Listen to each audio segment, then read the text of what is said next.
السلام علیکم ورحمۃ اللہ.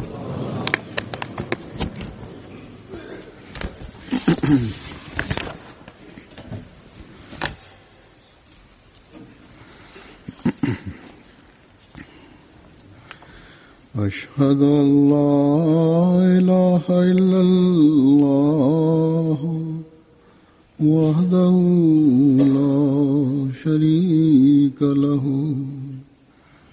وأشهد أن محمدا عبده ورسوله أما بعد فأعوذ بالله من الشيطان الرجيم بسم الله الرحمن الرحيم الحمد لله رب العالمين الرحمن الرحيم مالك يوم الدين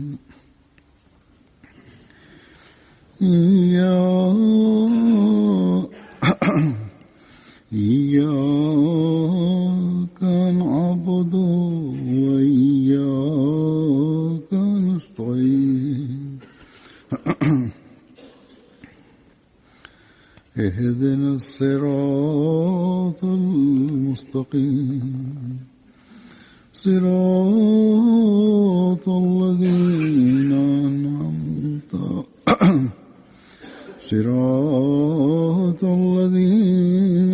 أنعمت عليهم غير المغضوب عليهم ولا الضالين.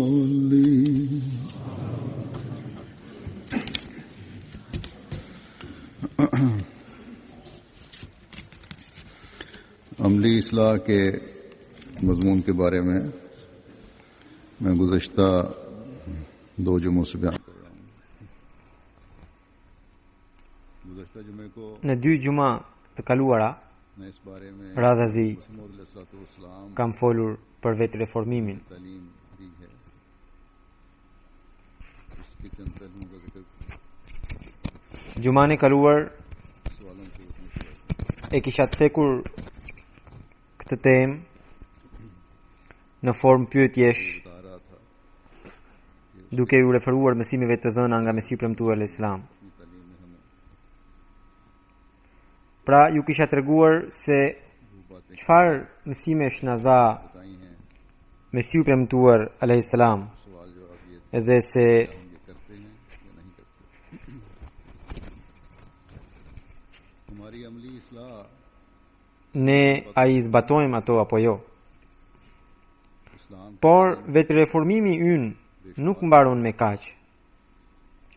Mësimi i Islamit احکامات ہیں ka aspekte deri në pafundësi.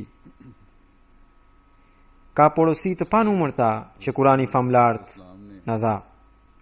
اپنی تعلیم میں Prandaj, ہماری اصلاح کے لیے edhe Mesiu i premtuar alayhisalam بڑا واضح فرمایا ہے në mësimet e tij کہ میں تمہیں سچ سچ na ka bërë shumë të qartë duke thënë: شخص Unë sinqerisht ju them të vërtetën. ایک چھوٹا Ai që anashkallon qoftë një mësim të vogël nga 700 mësimet e Kuranit, سے اپنے کو بند کر e mbyll vetë me dorën e tij derën e shpëtimit për të mos hyrë në të. اور ہمیں اپنا Kjo për ne është një pikë jashtëzakonisht shqetësuese ہر قدم dhe kemi nevojë të hedhim çdo hap duke menduar mirë. Gjë që ju kam treguar edhe në fjalimet e kaluara. Qëllimi i ardhjes së Mesiut të premtuar al-Islam ishte مسیح موعود علیہ السلام që ne të pranonim sundimin e Kuranit famlart mbi vete e të ndiqnim modelin e përsosur të profetit Muhammed sallallahu alaihi wasallam. اور آن حضرت صلی اللہ علیہ وسلم کی اسوہ Për këtë, حسنہ اور آپ کی سنت Mesiu premtuar al-Islam vazhdimisht اور اس مقصد کے حصول کے لیے në raste të ndryshme na tërhoqi vëmendjen. Nëse ne do të bëjmë besnikërisht një analizë të vetes sonë, atëherë پہلے بھی کہہ چکا ہوں do të kuptojmë हमारी अमली इस्लाह se kemi shumë për të bërë. E kam thënë edhe më herët se kur dëgjojmë fjalët e Mesihut premtuar alayhis salam, zakonisht ne sjellim reformë në veten tonë për pak ditë, अपनी उसी जगह पर por më vonë sërish fillojmë të ndjekim të njëjtën rrugë që ndiqnim dikur.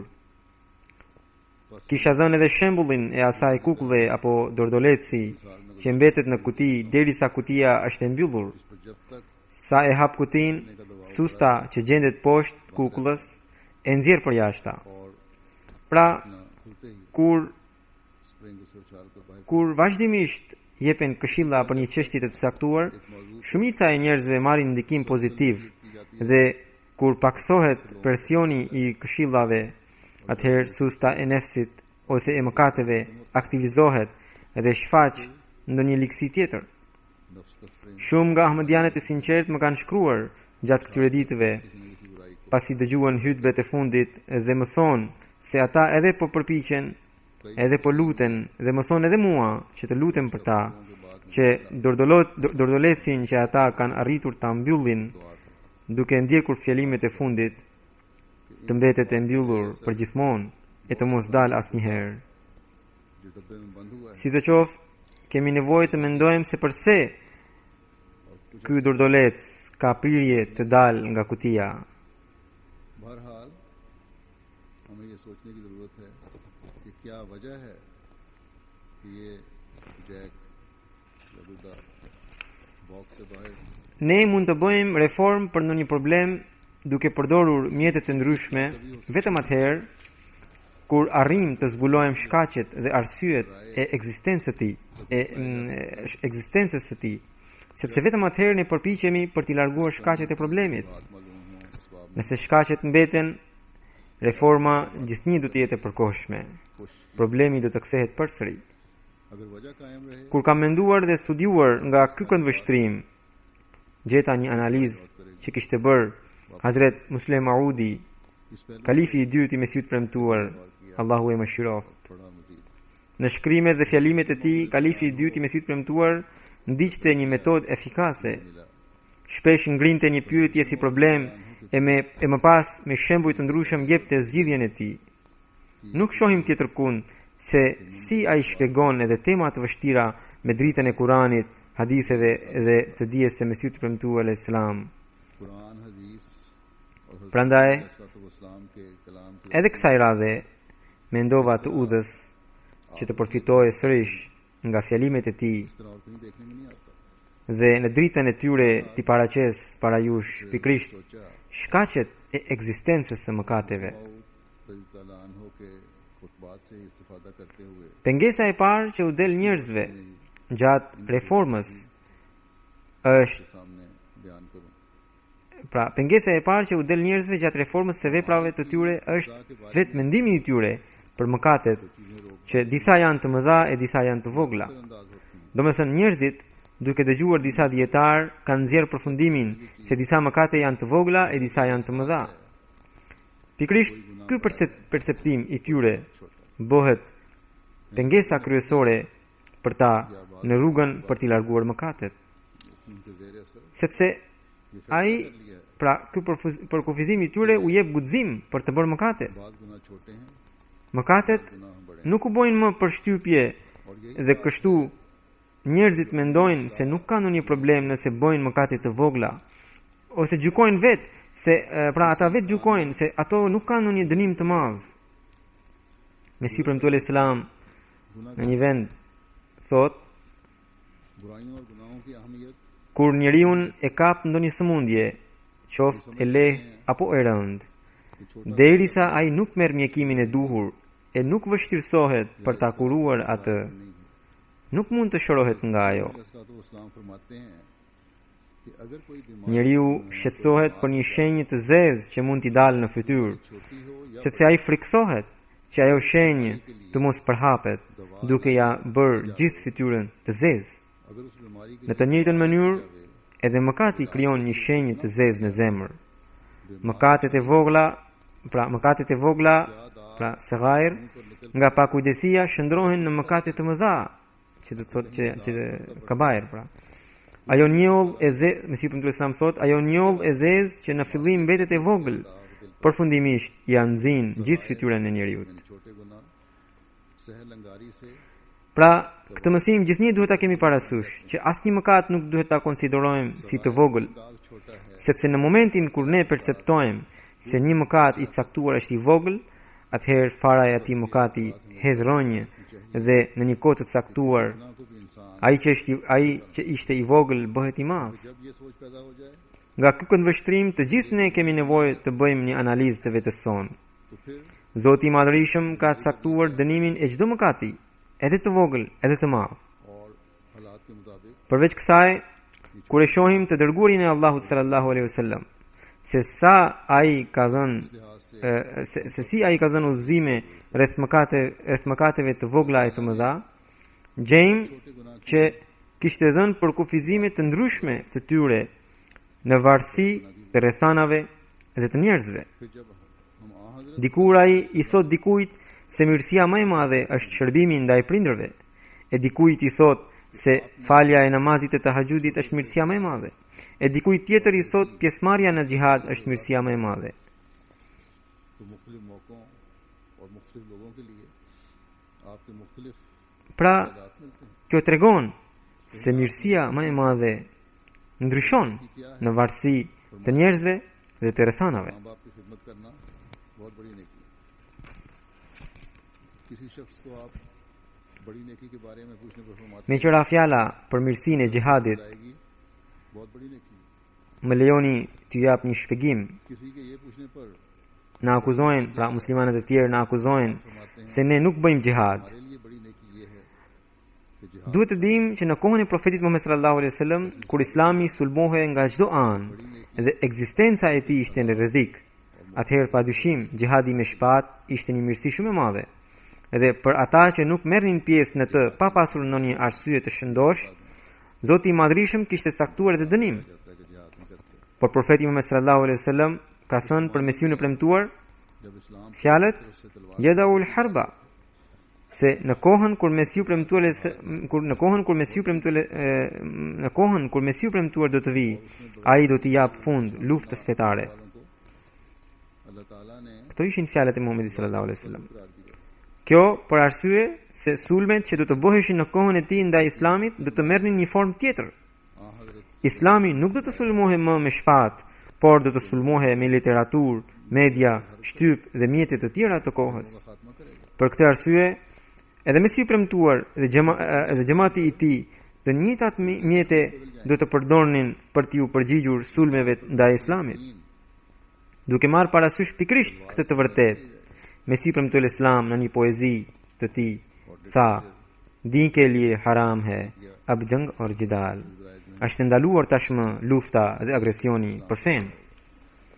Pra, kjo mirësi që quhet xhihad me shpatë, diku ishte e lejuar dhe ishte e pashmangshme, प्यार इस्तेमाल करेगी sepse po bëheshin tentativa për ta asgjësuar Islamin me tehun e shpatës. सामने रखते हुए Por tani ajo nuk është më mirësi, इस्लाम ने madje është bërë e ndaluar शेर में फरमाया है dhe do të vazhdojë të mbetet e tillë derisa nuk do të ketë tentativa të dhunshme nga ana e forcave kundër Islamit për ta asgjësuar Islamin. इसलिए जायज बल्कि जरूरी Mirësia dhe xhihadi i lejuar që ka mbetur sot është xhihadi i përhapjes të mësimeve të Kuranit famlart.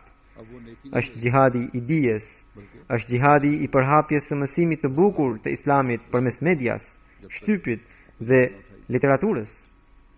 Nëse dikush nga padjenia इस्लाम के ose për ndonjë arsye tjetër nuk mund të marrë pjesë drejt për drejt në xhihadin e përhapjes së dijes, për të mbetet xhihadi i sakrificës financiare, वो कुरानी për botimin e literaturës dhe për realizimin e veprimtarisë së përhapjes së mesazhit. जिहाद press media और लिटरेचर के जरिए Por ai që bën një xhihad të tillë, nëse nuk i përmbush detyrimet që ka ndaj bashkëshortes dhe fëmijëve, atëherë për të mirësia më e madhe nuk është pjesëmarrja në këtë xhihad, por është pikërisht përmbushja e obligimeve të tij që ka ndaj bashkëshortes dhe fëmijëve. तो इशाअत लिटरेचर और तबलीगी सरगर्मी Po ashtu, माली कुर्बानी का जिहाद pakujdesia e tij ndaj kësaj detyre, जिहाद करने वाला neglizhenca e tij në arsimimin e fëmijëve, të gjitha këto sërish e bëjnë mëkatar.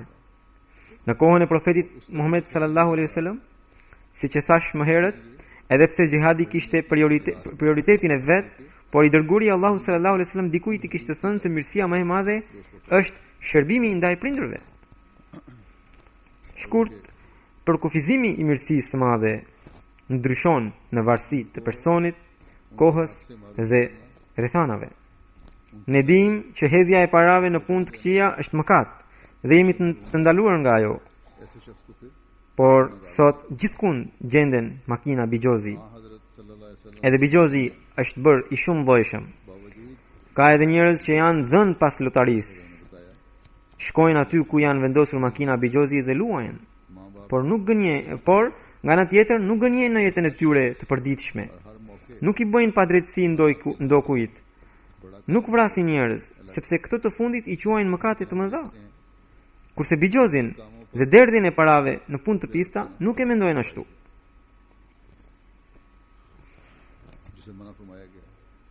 आजकल तो Për njerëzit e tillë, जुए की मशीनें हैं, मुख्तलिफ किस्म के जुए की किस्में हैं mëkati më i madh është pikërisht shpenzimi i parave në punë të këqija.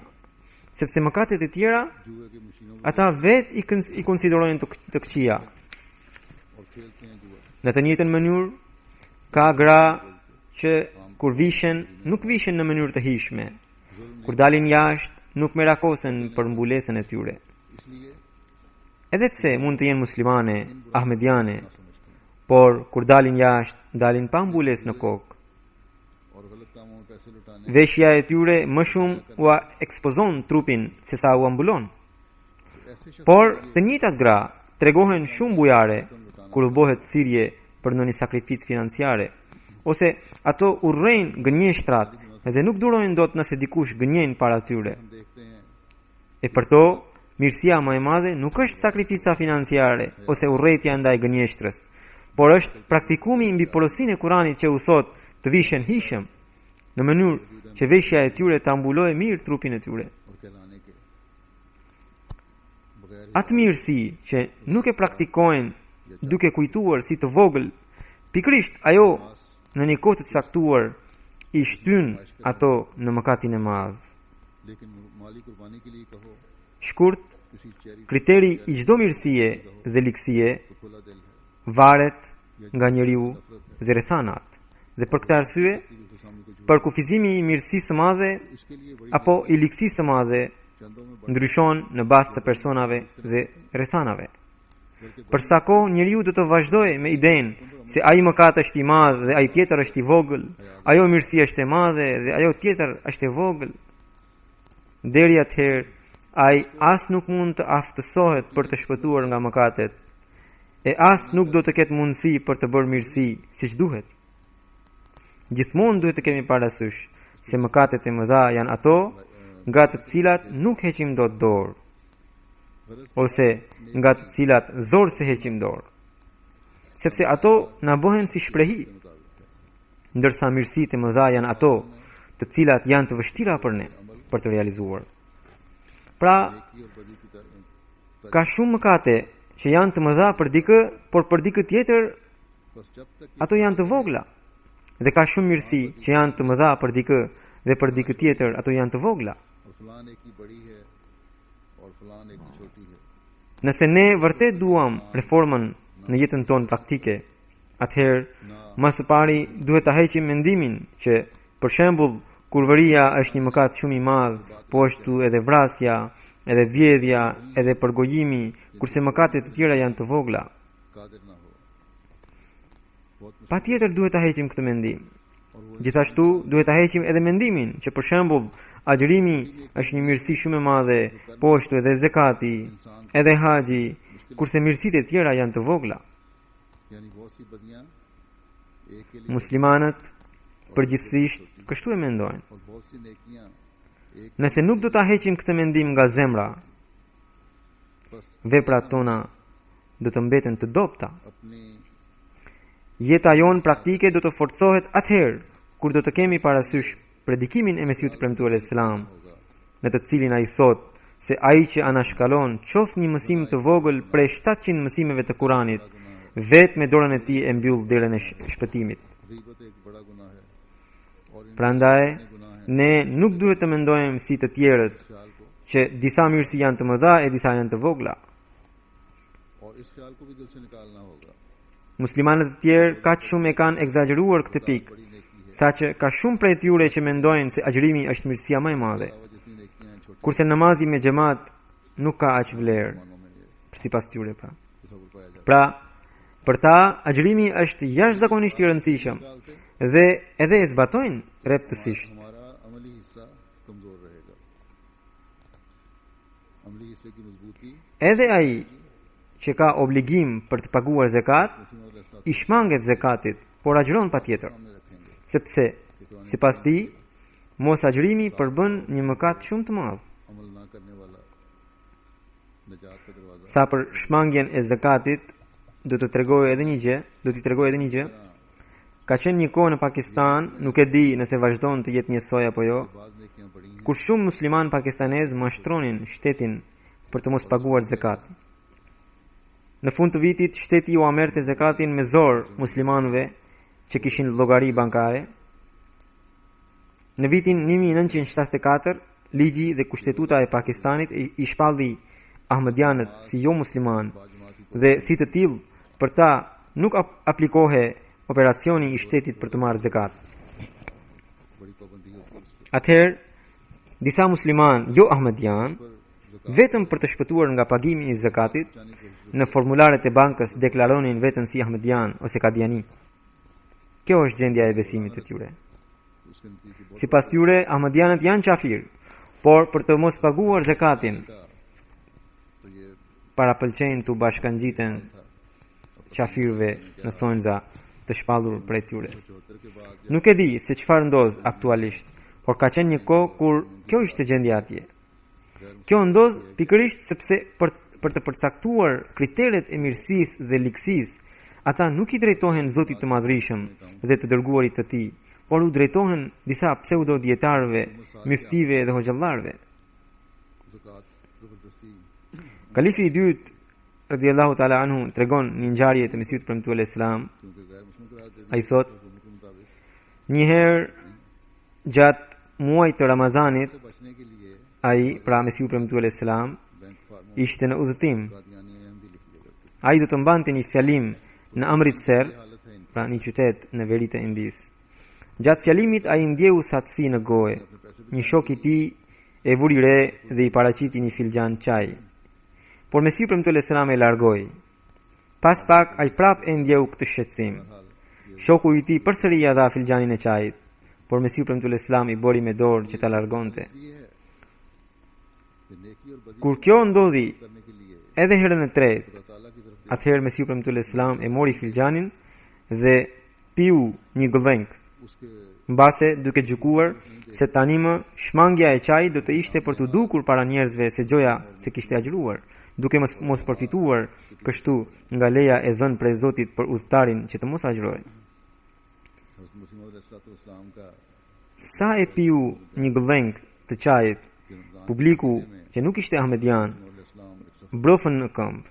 Amritsar के Ata filluan të bërtasin duke thënë: "Shiko se ky është ai që pretendon të jetë Mehdi, फरमा रहे थे por as nuk mban agjërimet e Ramazanit." Eid के दौरान Pra, sipas tyre, खुशकी महसूस duhet të agjëroje edhe sikur agjërimi ishte kundër porosisë së Zotit.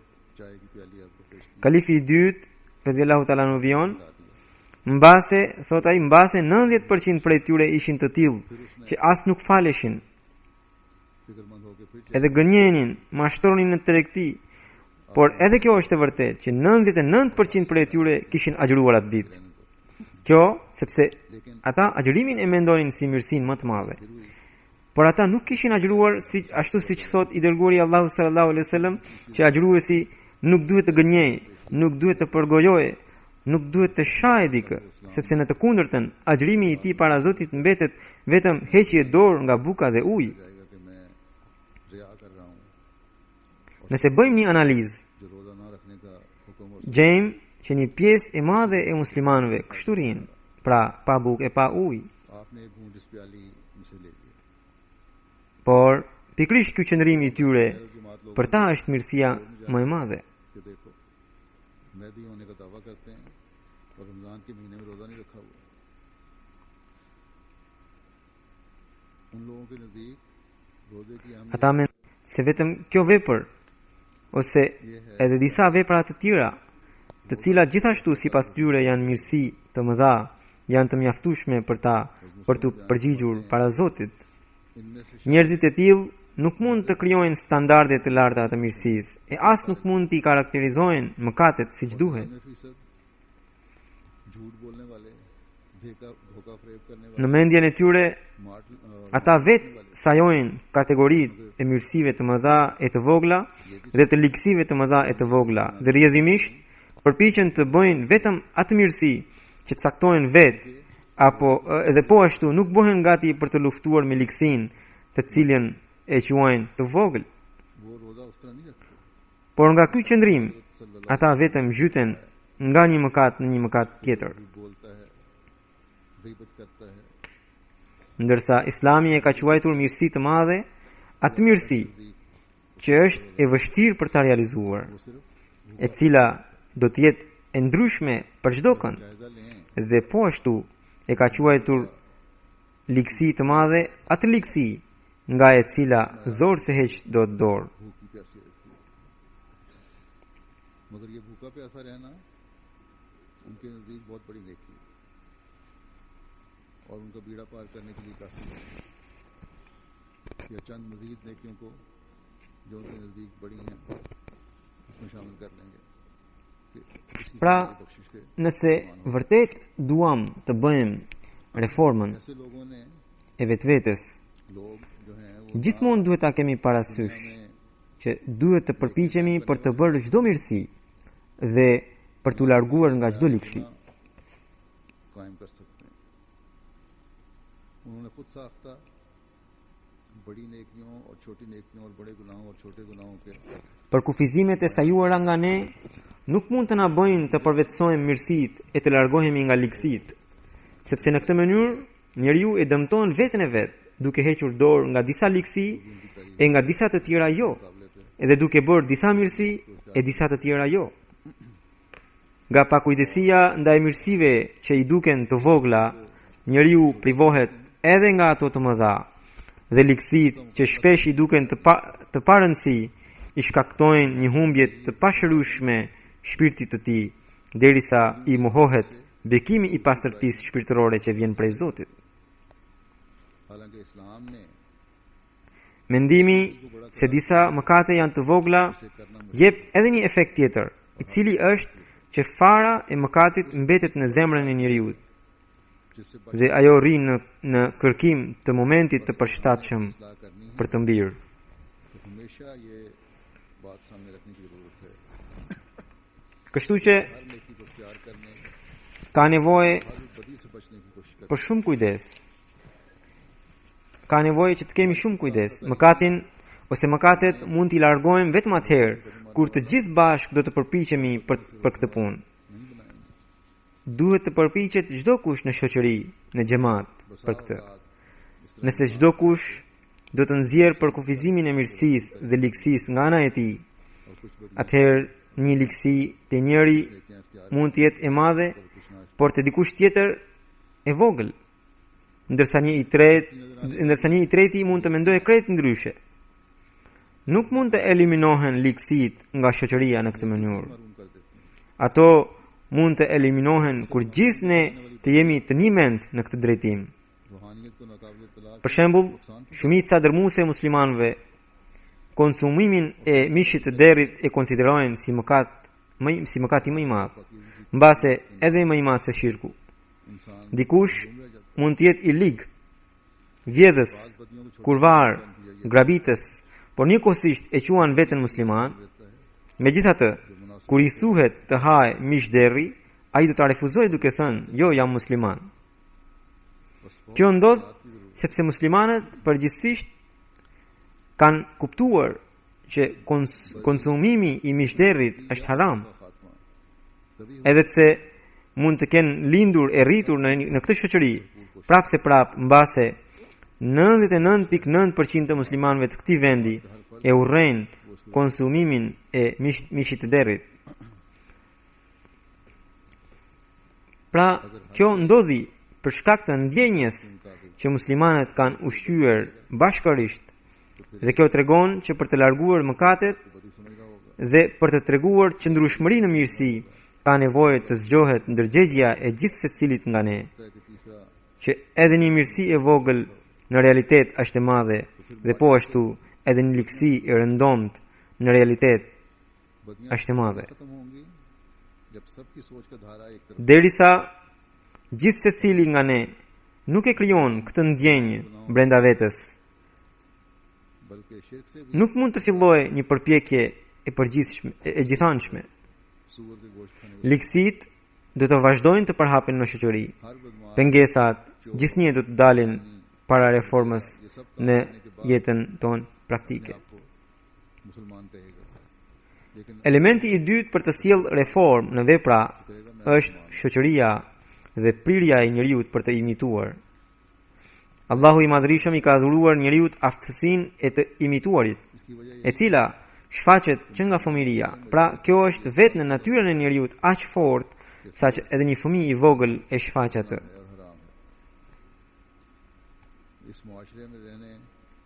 Kjo padyshim është bërë për dobinë tonë, por keqpërdorimi i kësaj aftësie e shkatron njeriu ose e çon drejt shkatrimit.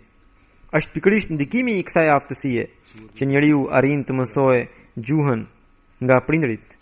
Mëson edhe punë të tjera të mira. Duke mësuar punë të mira prej tyre, fëmia bëhet me virtyte të mira. Nëse prindrit janë të virtytshëm, falin namaz, studiojnë Kuranin duke recituar, jetojnë me harmoni e dashuri, i urrejnë gënjeshtrat, atëherë edhe fëmia i tyre në ndikimin e tyre trashëgohet me këto virtyte. Por nëse ai dëgjon gënjeshtra, sheh grindje, vren se si prindrit tallen me të tjerët, si nuk merakosen për dinjitetin e xhamatit, ai i mëson edhe këto gjëra për shkak se është i prirë të imitojë nga të tjerët. Edhe kur del jashtë në shoqëri, mëson gjitha gjërat që shikon te shokët. Për këtë arsye u them vazhdimisht prindërve që të kenë sy edhe mbi shoqërinë që fëmia juaj zgjedh. Dhe gjithashtu të kenë sy edhe mbi programet, internetin që fëmia juaj shikon dhe përdor.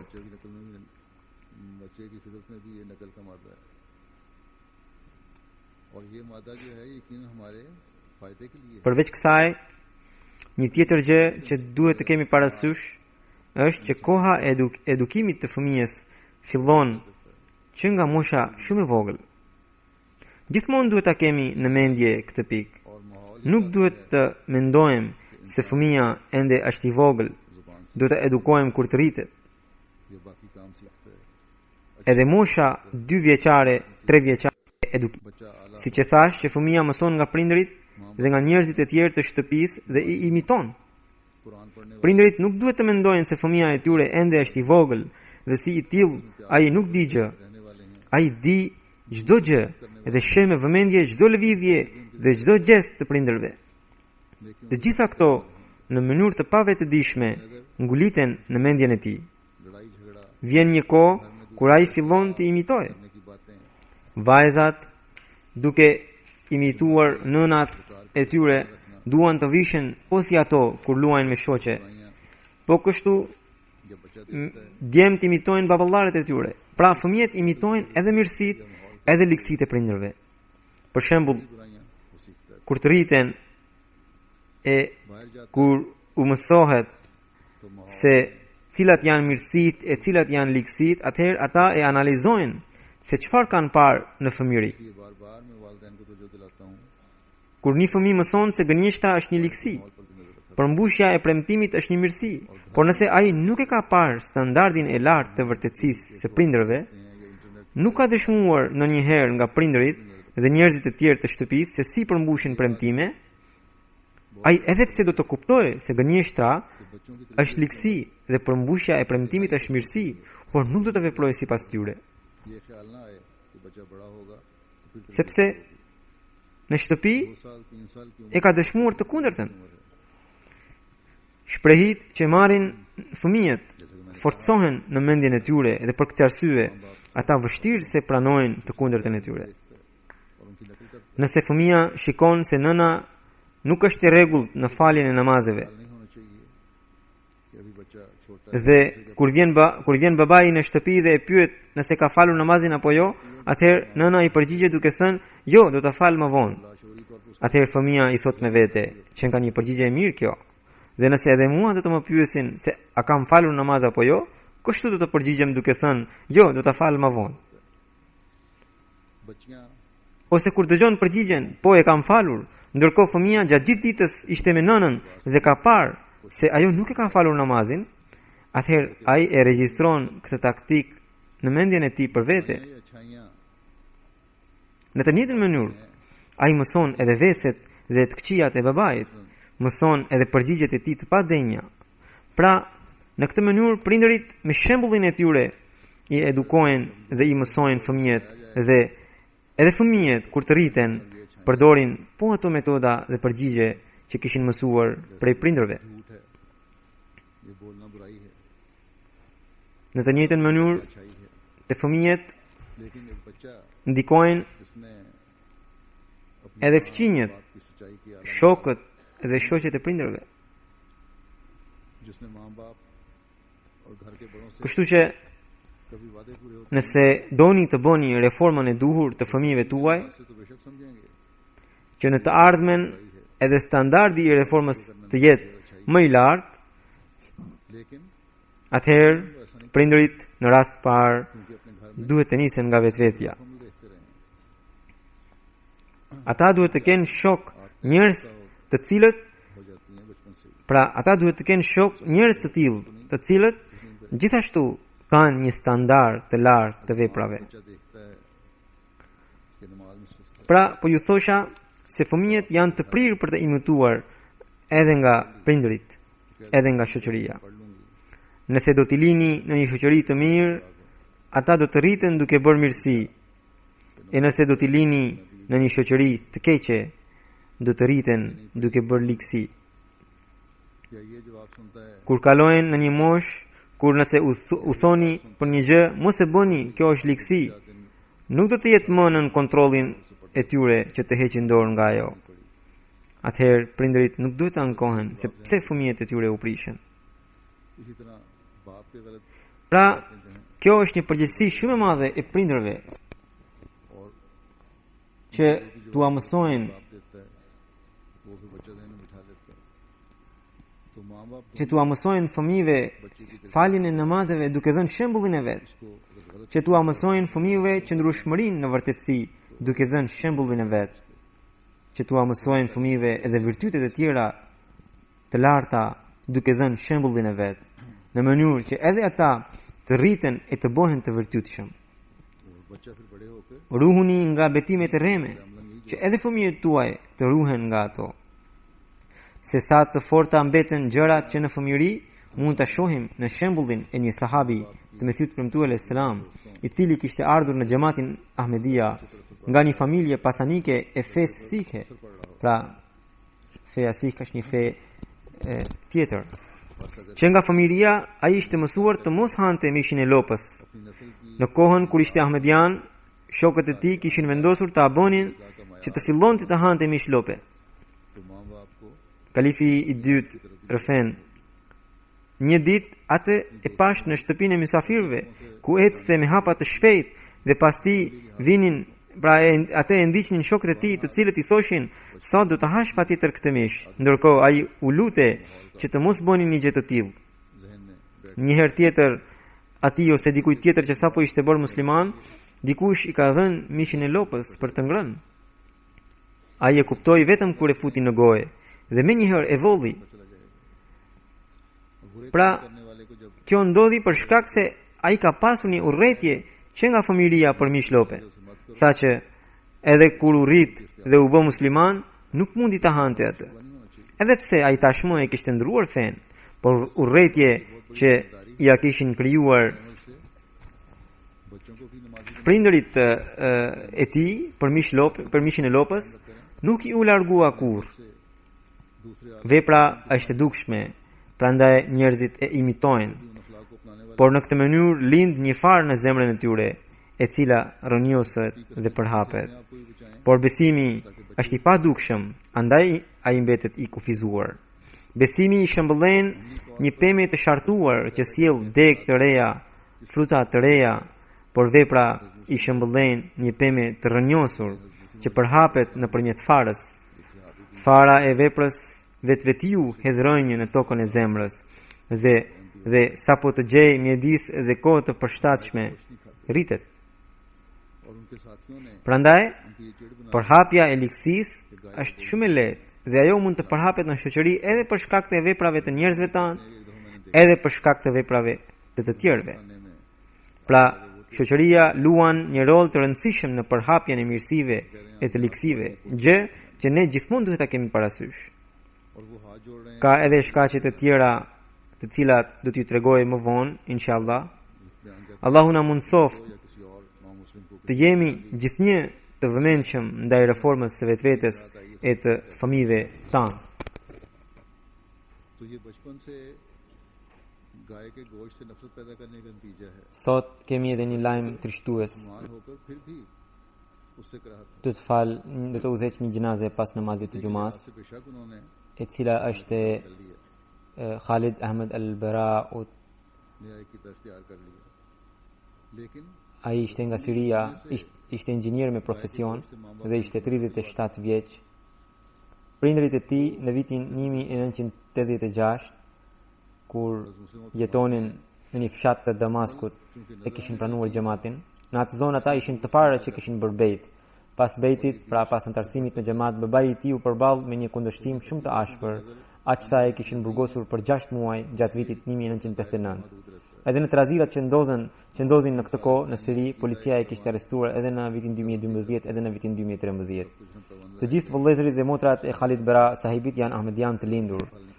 Atë e kishin kapur pra agentët e sekretit të shërbimit sekret më 18 shtator të këtij viti dhe इसका बीज जमीन में më pas nuk erdhi ndonjë lajm për të. Vetëm më 9 dhjetor të këtij viti, pra në këtë muaj, बुरे policia e thirri babain e tij dhe ja dha disa dokumente të djalit, duke thënë se me 28 tetor ai ka ndruar jetë. Inna lillahi wa inna ilaihi rajiun. Por pra as nuk ja dhan trupin e kufomën e djalit. Mbase e torturuan dhe ai nga ato tortura humbi jetë. हमेशा Bara sahibi ishte njëri shumë i sinqert, me takua shumë të lartë, बाज और इसका ishte shumë i sjellshëm, kishte dije të shumta për fen. Shumë ahmedianët e dëshmojnë se për sinqeritetin e tij. Ai recitonte Kur'anin në mënyrë shumë të bukur. Ishte shumë zemërbut dhe dashamirës dhe punët e xhamatit, çdo punë që i jepe punonte me përkushtim të madh. Xhamatin dhe kalifatin e donte jashtëmase, edhe ishte engineer थे advetar i flakët, pra e donte atë dheun e tij jashtëmase. वालदैन को Ai ishte emëruar edhe, pra ishte edhe presidenti lokal i xhamatit në një vend, por tani shërbente si sekretar për mësimet e Kuranit dhe për dedikimin e përkohshëm. Ai kishte bërë edhe vasiat, pra kishte dedikuar 1/10 e të pasurisë së tij, e të ardhurave të tij për xhamatin. Ishte shumë i rregullt në sakrificat financiare. Ai la pas gruan dhe 3 fëmijë dhe 2 djem. Të dy vajzat e djali janë nën moshën 6 vjeçe, ndërsa djali i tretë Hasamuddini lindi vetëm pak ditë para se ai të kape nga policia, të arrestohe. Edhe djali i fundit është edhe në Vakfeno. Para se policia të kapte, ai kishte shkruar në Facebookun e tij këto fjalë: dashuria ndaj Allahut, po citoje, dashuria ndaj Allahut është pjesë e besimit. O Zot, mbrojë atë dheun ton. Liroje nga të gjitha shqetësimet. Bëje më të fortë se sa përpara dhe më të bukur se sa përpara dhe banorët e tij bëji më të dashur se përpara. O Zot, bashkoji zemrat e banorëve të këtij vendi. Bëji që ata të duan njëri tjetrin. O Zot, ndihmoji njerëzit e mirë të këtij vendi, që ata gjithnjë të përhapin vetëm paqe, siguri dhe mirësi. Këto ishin fjalët e tij që ai kishte lënë në Facebook. Allahu e bëft që këto fjalë të përmbushen përsërin, jo vetëm përsërin, për gjithë umetin musliman. Tahir Nadim sahibi thot që ai kishte pasur për një kohë të gjatë kishte pasur kontakt me email me Khalid Baraz sahibin dhe kur ka qenë në Siri dhe ai takoheshin shpesh dhe bisedonin për fen. Ishte shumë i etur për dije dhe ai ishte kaq shumë i etur për dije saqë mori gjitha revistat e para të xhamatit dhe pra librat e parë të xhamatit edhe i radhiti edhe një herë në kompjuter. Dhe kaq shumë e donte Mesiun e Premtuar Islam saqë në një emision që po bënim për Mesiun e Premtuar Islam mori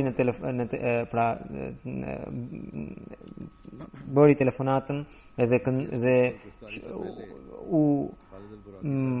u tregua shumë entuziast ndaj dashurisë së Mesihut për dashurinë ndaj Mesihut Premtuar Islam. Me 1 prill 2012 ai më kishte dërguar një letër në të cilën ai kishte përmendur një ëndër që kishte parë në 2006 dhe ku ai tregon pra në ëndër ai tregon se në ëndër kishte parë që atij i jepet një përgjegjësi e madhe dhe i thuhet që nuk duhet të tregohet i lëkundshëm, pra duhet të tregohet i qëndrueshëm. Pas kësaj ëndre ai emërohet presidenti i xhamatit të vendit të tij, edhe ai kishte kujtuar se kjo ishte pra ëndra e tij, pra që doli. Por në fakt ato fjalët që ishin thënë në ëndër që ai duhet të tregohet i qëndrueshëm në vërtetësi ishin pikërisht për martirizimin e tij që ndodhi para pak ditësh. Një tjetër misionar që jetonte atje, Muballigh Ahmed Anjum sahibi, tregon që gjatë qëndrimit të tij ai ka parë Khalid sahibin që ishte shumë i sinqert dhe me virtyte të larta, edhe kishte shumë dëshirë për të përhapur xhamatin, por dhe thoshte se nga që ishte shumë virtyte të larta, thoshte se në këtë vend ne nuk mund ta përhapim xhamatin me tabligh, edhe prandaj duhet të japim modelin ton që njerëzit vetë të pyesin se kush janë këta njerëz. Dhe edhe njerëzit dhe shokët e tij u tregonte mësimet që unë i kisha dhënë për fjalimet që unë kisha mbajtur për gjendjen e Sirisë, u kishte treguar edhe atyre duke thënë që nuk është më koha e dhunës, por duhet të tregohemi qytetar të paqes, edhe kështu mund të sjellim revolucion. Dhe disa shokë e kundërshtonin, ndoshta disa prej tyre që ishin kundërshtar të tij e kanë përgëlluar dhe policia e kapi dhe ai Allahu i dha mundësinë që të fitonte nivelin ose statusin e dëshmorit. Allahu ja ngrit nivelet në xhenet dhe fëmijëve dhe bashortes u jep durim edhe prindërve. लेकिन रोया में हक पर कायम रहने और कमजोरी ना दिखाते हुए जान देने की तलकीन की गई थी। तो बज़ाहिर ये लगता है कि इसी हालत में उन्होंने अपनी जान दी कि दीन पर कायम रहे और अपने ईमान में लग़ज़शियां ने दी। अल्लाह ताला इनके दर्जात बुलंद फरमाता चला जाए। एक और वहाँ हमारे मुबल्लिग़ अंजुम परवेज़ साहब जो रहे हैं वहाँ वो कहते हैं बड़ी मेहनत, इखलास और दयानतदारी के साथ काम करते थे और कहते थे मैं इसलिए ऐसा करता हूँ कि मैं अहमदी हूँ, ताकि लोगों को पता चले कि अहमदी सच्चे, दयानतदार, मेहनती और बाखलाक होते हैं। तबलीग का बड़ा शौक था इन्हें और तबलीग पर काम पे चूंकि तबलीग करना मना है, इसलिए कहते थे कि मैं अहमदी अखलाक से लोगों को मुतासिर करने की कोशिश करता हूँ ताकि लोगों को खुद तवज्जो पैदा हो। बड़े वतन से मोहब्बत करने वाले थे, जैसा कि उनके बयान से भी जाहिर हो गया, और अपने दोस्तों और हमजलीसों को भी ये समझाया करते थे कि वतन से मोहब्बत करो, क्योंकि यही सही इस्लामी तालीम है। और जब मैंने इनको जो उन हालात पे खुतबात दिए हैं तो वो खुतबात भी उन्होंने अपने दोस्तों को सुनाए और उनको आमादा किया कि तशद्दुद की जिंदगी खत्म करो और पूरा मुनशरी बन के रहो। लेकिन बाज बदफितरत जो थे इनके खिलाफ थे, लगता है उन्हीं हुकूमत करेंदों ने उन पर जुल्म किया, जिसकी वजह से उनको ये शहादत का रुतबा नसीब हुआ। अल्लाह ताला उनके दर्जात बुलंद फरमाता रहे।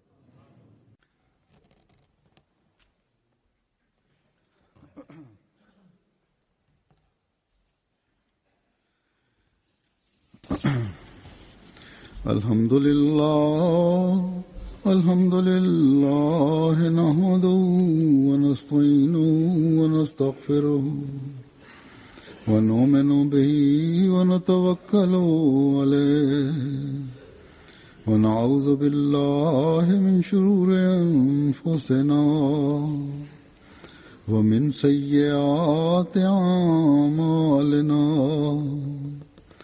मन यहदिहिल्लाहु फला मुदिल्ल लहु व मन युद्लिल्हु फला हादिय लहु व नशहदु अन ला इलाहा इल्लल्लाह व नशहदु अन्ना मुहम्मदन अब्दुहु व रसूलुहु।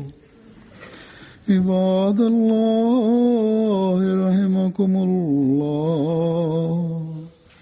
इन्नल्लाह यअमुरु बिल-अदलि वल-इहसानि व ईताइ ज़िल क़ुर्बा व यन्हा अनिल फ़हशाइ वल मुनकरि वल बग़य यअज़ुकुम लअल्लकुम तज़क्करून। उज़्कुरुल्लाह यज़्कुरकुम वदूहु यस्तजिब लकुम व लज़िक्रुल्लाहि अकबर।